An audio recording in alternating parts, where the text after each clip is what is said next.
अथ श्रीलक्ष्मीकवचम्। लक्ष्मी मे चाग्रतः पातु, कमला पातु पृष्ठतः, नारायणी शीर्षदेशे, सर्वाङ्गे श्रीस्वरूपिणी, रामपत्नी तु प्रत्यङ्गे, रामेश्वरी सदावतु, विशालाक्षी योगमाया, कौमारी चक्रिणी तथा, जयदात्री धनदात्री, पाशाक्षमालिनी शुभा, हरिप्रिया हरिरामा, जयङ्करी महोदरी, कृष्णपरायणा देवी, श्रीकृष्णमनमोहिनी, जयङ्करी महारौद्री, सिद्धिदात्री शुभंकरी, सुखदा मोक्षदा देवी, चित्रकूटनिवासिनी, भयं हरतु भक्तानां, भवबन्धं विमुञ्चतु। कवचं तन्महापुण्यं यः पठेद्भक्तिसंयुता, त्रिसन्ध्यमेकसन्ध्यं वा मुच्यते सर्वसङ्कटात्। कवचास्य पठनं धनपुत्रविवर्धनं, भीतिविनाशनं चैव त्रिषु कीर्तितम्। भूर्जपत्रे समालिख्य रोचना कुङ्कुमेन तु, धारणाद्गलदेशे च सर्वसिद्धिर्भविष्यति। अपुत्रो लभते पुत्रं, धनार्थी लभते धनं, मोक्षार्थी मोक्षमाप्नोति कवचस्य प्रसादतः। गर्भिणी लभते पुत्रं, बन्ध्या च गर्भिणी लभेत्, धारयेद्यदि कण्ठे च अथवा वामबाहुके। यः पठेन्नियतो भक्त्या स एव विष्णुवत् भवेत्। मृत्युव्याधिभयं तस्य नास्ति किञ्चिन्महीतले। पठेद्वा पाठयेद्वापि शृणुयाच्छ्रावयेदपि, सर्वपापविमुक्तः स लभते परमां गतिम्। सङ्कटे विपदे घोरे तथा च गहने वने, राजद्वारे च नौकायां तथा च रणमध्यतः, पठनाद्धारणादस्य जयमाप्नोति निश्चितम्।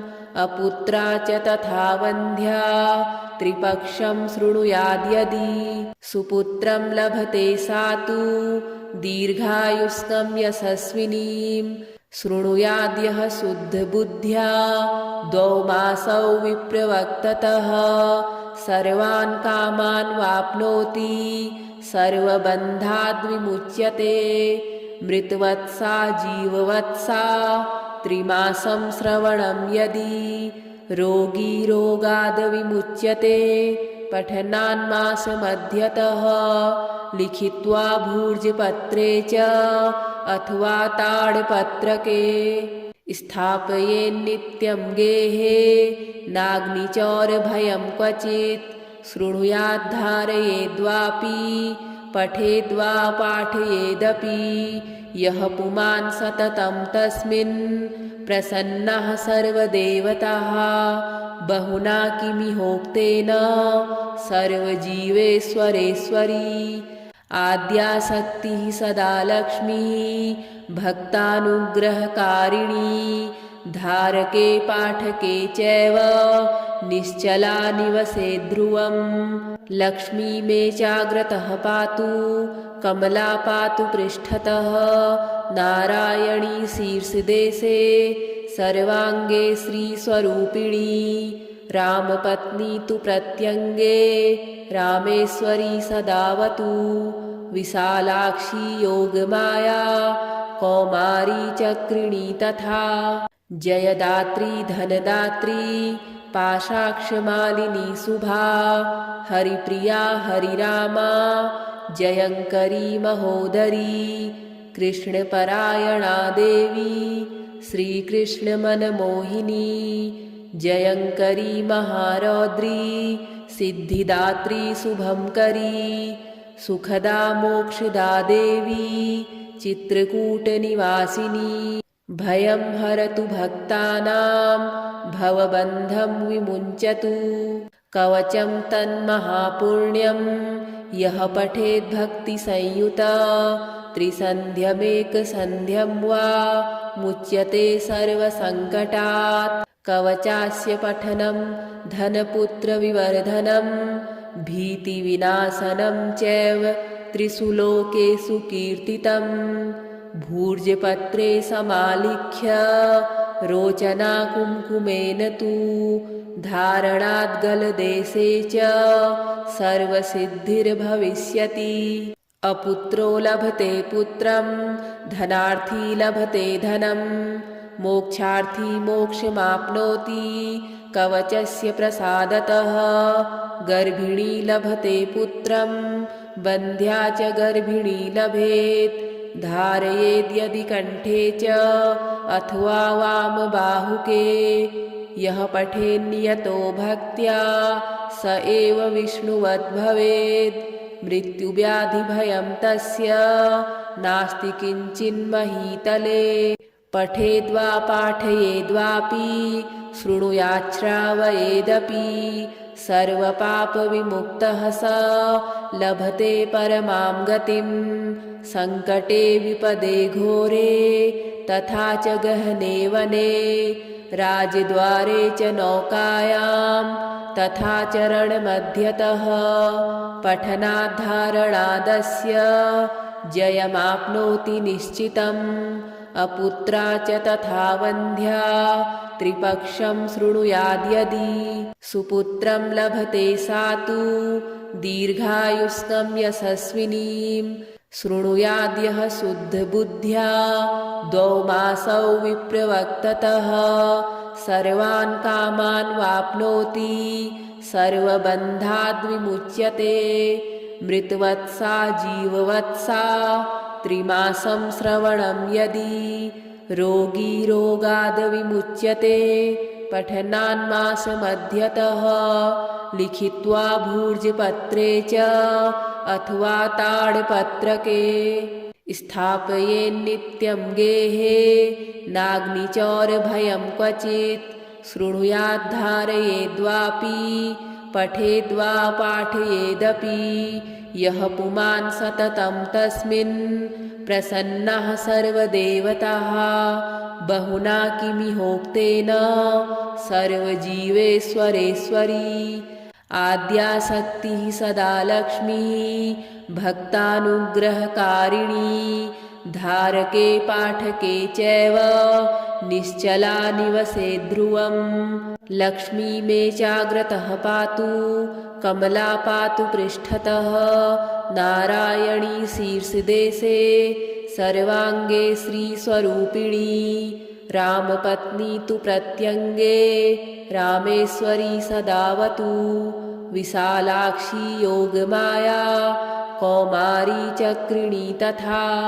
जयदात्री धनदात्री पाशाक्षमालिनी शुभा। हरिप्रिया हरिरामा जयङ्करी महोदरी। कृष्णपरायणा देवी श्रीकृष्णमनमोहिनी। जयङ्करी महारौद्री सिद्धिदात्री शुभंकरी। सुखदा मोक्षदा देवी चित्रकूटनिवासिनी। भयं हरतु भक्तानां भवबन्धं विमुञ्चतु। कवचं तन्महापुण्यं यः पठेद्भक्तिसंयुता त्रिसन्ध्यमेकसन्ध्यं वा मुच्यते सर्वसङ्कटात्। कवचास्य पठनं धनपुत्रविवर्धनं भीतिविनाशनं चैव त्रिषु लोकेषु कीर्तितं। भूर्जपत्रे समालिख्य रोचना कुङ्कुमेन तु धारणाद्गलदेशे च सर्वसिद्धिर्भविष्यति। अपुत्रो लभते पुत्रं धनार्थी लभते धनं मोक्षार्थी मोक्षमाप्नोति कवचस्य प्रसादतः। गर्भिणी लभते पुत्रं बन्ध्या च गर्भिणी लभेत्। धारयेद्यदि कण्ठे च अथवा वामबाहुके। यः पठेन्नियतो भक्त्या स एव विष्णुवद्भवेत्। मृत्युव्याधिभयं तस्य नास्ति किञ्चिन्महीतले। पठेद्वा पाठयेद्वापि शृणुयाच्छ्रावयेदपि सर्वपापविमुक्तः स लभते परमां गतिं। सङ्कटे विपदे घोरे तथा च गहने वने राजद्वारे च नौकायां तथा च रणमध्यतः पठनाद्धारणादस्य जयमाप्नोति निश्चितम्। अपुत्रा च तथा वन्ध्या त्रिपक्षं शृणुयाद्यदि सुपुत्रं लभते सा तु दीर्घायुष्कं यशस्विनीं। शृणुयाद्यः शुद्धबुद्ध्या 2 मासौ विप्रवक्ततः सर्वान् कामान् वाप्नोति सर्वबन्धाद्विमुच्यते। मृतवत्सा जीववत्सा 3 मासं श्रवणं यदि रोगी रोगाद् विमुच्यते। पठनान्मासमध्यतः लिखित्वा भूर्जपत्रे च अथवा ताडपत्रके स्थापयेन्नित्यं गेहे नाग्निचौरभयं क्वचित्। शृणुयाद्धारयेद्वापि पठेद्वा पाठयेदपि यः पुमान् सततं तस्मिन् प्रसन्नः सर्वदेवताः। बहुना किमिहोक्तेन सर्वजीवेश्वरेश्वरी आद्याशक्तिः सदा लक्ष्मीः भक्तानुग्रहकारिणी। धारके पाठके चैव निश्चला निवसे ध्रुवम्। लक्ष्मी मे चाग्रतः पातु कमला पातु पृष्ठतः। नारायणी शीर्षदेशे सर्वाङ्गे श्रीस्वरूपिणी। रामपत्नी तु प्रत्यङ्गे रामेश्वरी सदावतु। विशालाक्षी योगमाया कौमारी चक्रिणी तथा जयदात्री धनदात्री पाशाक्षमालिनी शुभा। हरिप्रिया हरिरामा जयङ्करी महोदरी। कृष्णपरायणा देवी श्रीकृष्णमनमोहिनी। जयङ्करी महारौद्री सिद्धिदात्री शुभंकरी। सुखदा मोक्षदा देवी चित्रकूटनिवासिनी। भयं हरतु भक्तानां भवबन्धं विमुञ्चतु। कवचं तन्महापुण्यं यः पठेद्भक्तिसंयुता। त्रिसन्ध्यमेकसन्ध्यं वा मुच्यते सर्वसङ्कटात्। कवचास्य पठनं धनपुत्रविवर्धनं भीतिविनाशनं चैव त्रिषु लोकेषु कीर्तितम्। भूर्जपत्रे समालिख्य रोचना कुङ्कुमेन तु धारणाद्गलदेशे च सर्वसिद्धिर्भविष्यति। अपुत्रो लभते पुत्रं धनार्थी लभते धनं। मोक्षार्थी मोक्षमाप्नोति कवचस्य प्रसादतः। गर्भिणी लभते पुत्रं बन्ध्या च गर्भिणी लभेत्। धारयेद्यदि कण्ठे च अथवा वामबाहुके। यः पठेन्नियतो भक्त्या स एव विष्णुवद्भवेत्। मृत्युव्याधिभयं तस्य नास्ति किञ्चिन्महीतले। पठेद्वा पाठयेद्वापि शृणुयाच्छ्रावयेदपि सर्वपापविमुक्तः स लभते परमां गतिं। सङ्कटे विपदे घोरे तथा च गहने वने राजद्वारे च नौकायां तथा च रणमध्यतः पठनाद्धारणादस्य जयमाप्नोति निश्चितम्। अपुत्रा च तथा वन्ध्या त्रिपक्षं शृणुयाद्यदि सुपुत्रं लभते सा तु दीर्घायुष्कं यशस्विनीं।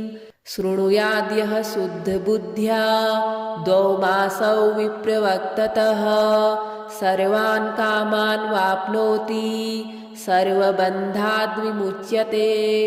मृतवत्सा जीववत्सा त्रिमासं श्रवणं यदि रोगी रोगाद् विमुच्यते पठनान्मासमध्यतः लिखित्वा भूर्जपत्रे च अथवा ताडपत्रके स्थापयेन्नित्यं गेहे नाग्निचौरभयं क्वचित् शृणुयाद्धारयेद्वापि पठेद्वा पाठयेदपि यः पुमान् सततं तस्मिन् प्रसन्नः सर्वदेवताः बहुना किमिहोक्तेन सर्वजीवेश्वरेश्वरी आद्याशक्तिः सदा लक्ष्मीः भक्तानुग्रहकारिणी धारके पाठके चैव निश्चला निवसे ध्रुवम् लक्ष्मी मे चाग्रतः पातु कमला पातु पृष्ठतः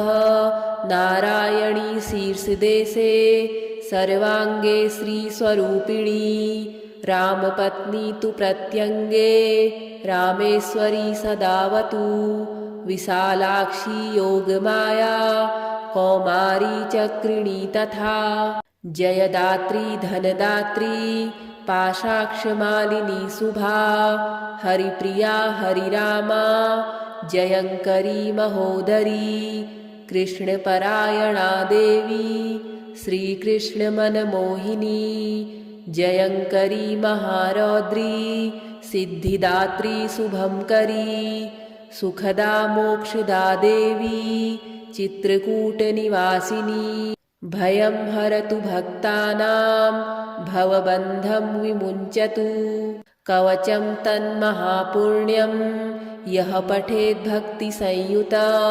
त्रिसन्ध्यमेकसन्ध्यं वा मुच्यते सर्वसङ्कटात् कवचास्य पठनं धनपुत्रविवर्धनं भीतिविनाशनं चैव त्रिषु लोकेषु कीर्तितम् भूर्जपत्रे समालिख्य रोचना कुङ्कुमेन तु धारणाद्गलदेशे च सर्वसिद्धिर्भविष्यति अपुत्रो लभते पुत्रं धनार्थी लभते धनं मोक्षार्थी मोक्षमाप्नोति कवचस्य प्रसादतः गर्भिणी लभते पुत्रं बन्ध्या च गर्भिणी लभेत् धारयेद्यदि कण्ठे च अथवा वामबाहुके यः पठेन्नियतो भक्त्या स एव विष्णुवद्भवेत् मृत्युव्याधिभयं तस्य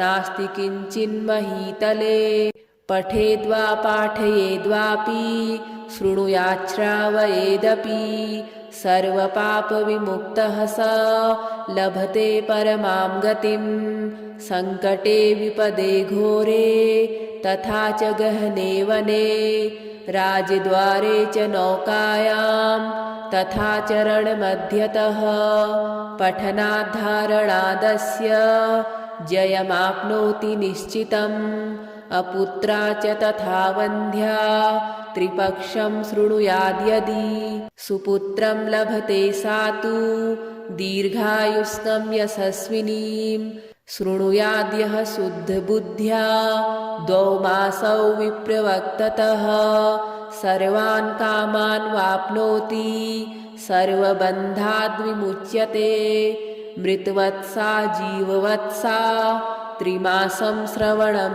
यदि रोगी रोगाद् विमुच्यते पठनान्मासमध्यतः लिखित्वा भूर्जपत्रे च अथवा ताडपत्रके स्थापयेन्नित्यं गेहे नाग्निचौरभयं क्वचित् शृणुयाद्धारयेद्वापि पठेद्वा पाठयेदपि यः पुमान् सततं तस्मिन् प्रसन्नः सर्वदेवताः बहुना किमिहोक्तेन सर्वजीवेश्वरेश्वरी आद्याशक्तिः सदा लक्ष्मीः भक्तानुग्रहकारिणी धारके पाठके चैव निश्चला निवसे ध्रुवम् श्रीलक्ष्मीकवचं सम्पूर्णम्।